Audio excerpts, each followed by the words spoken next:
Movement ahead of the midterms with Fox News power rankings showing changes in nearly a dozen races, and they're all shifting to the left. Joining me now, Dave Brown, Democratic strategist and former senior advisor and committee counsel to Senator Patty Murray of Washington, and Colin Reed, senior vice president of Definers Public Affairs and a Boston Herald columnist. Glad to have you both here.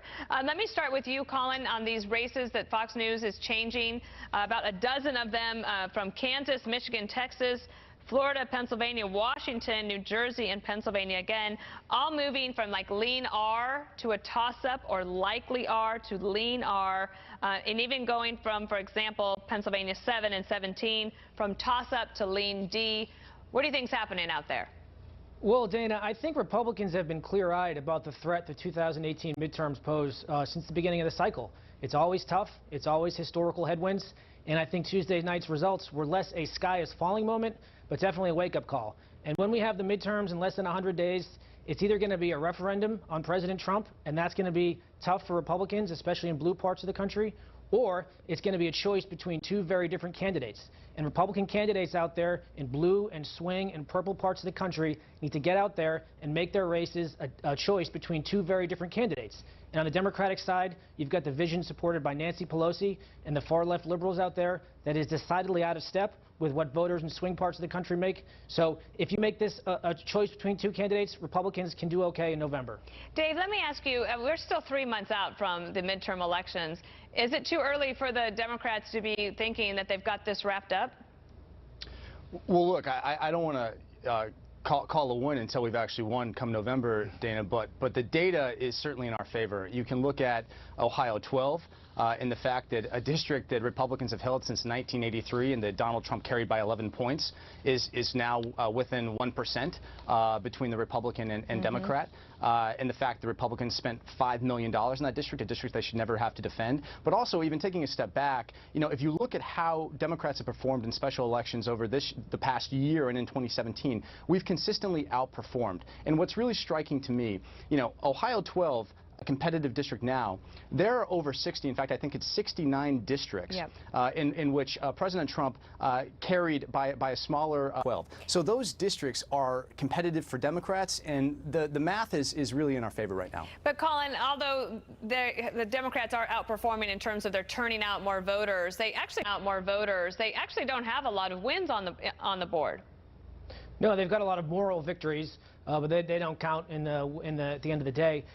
So it remains to be seen if they can turn that enthusiasm into actual results. They've yet to be able to do it, but I think Republicans are clear-eyed about the dangers. And candidates out there are working hard to define those races as a choice between them and Nancy Pelosi, and that's where the battle lines are going to be drawn. Dave, out in Washington State, I saw that there's 3 races, House races, that Democrats think that they are now actually within reach of being able to flip. And the Seattle Times writing, with the midterm elections, always a referendum on the sitting president, Democrats and Republicans also are considering whether Trump will campaign in Washington State this fall and whether his presence would benefit or hurt GOP prospects. Do you have a thought on that? Because in many ways, I guess you could look at Ohio 12 and say, you know, there was a lot of money that poured in, but that President Trump showing up there the Saturday before the election really did help turn out his base. Yeah, it may have turned out his base, but unfortunately he didn't grow the base, right? And so that's why this race is so close. I'm glad you asked me about Washington State. I went to college in the 5th Congressional District, which encompasses Walla Walla all the way up to Spokane, which is the 2nd most urban population center in Washington. Challenger Lisa Brown, on the heels of Kathy McMorris Rogers, who, as you know, is number 4 in House leadership. This is famously the district where voters unseated a sitting Speaker of the House, Tom Foley. And so, if anything, I think what you're seeing by virtue of Lisa Brown's incredibly strong performance, she's known to voters, she's lived in that district, she's authentic, she's independent, and she's really making this a referendum not about Donald Trump, rather about Kathy McMorris Rogers and whether or not the Congresswoman has strayed from the issues that matter to those voters. So, to answer your question, Dana, I certainly hope the president does travel to Washington State, because if anything, it will nationalize this race and remind people once again how out of step Kathy McMorris Rogers and other Republicans are with what voters care about in Washington State. Colin, I'll give you the last word. Do you think it's good for, you know, if you can get the president to come and campaign in your district, should you want him? You should if you're in a red part of the state. And if you talk about the Senate map, which we can do a different time, there are plenty of parts of the country where President Trump's a huge asset, places like Indiana and North Dakota and West Virginia, where there are really endangered Democratic senators.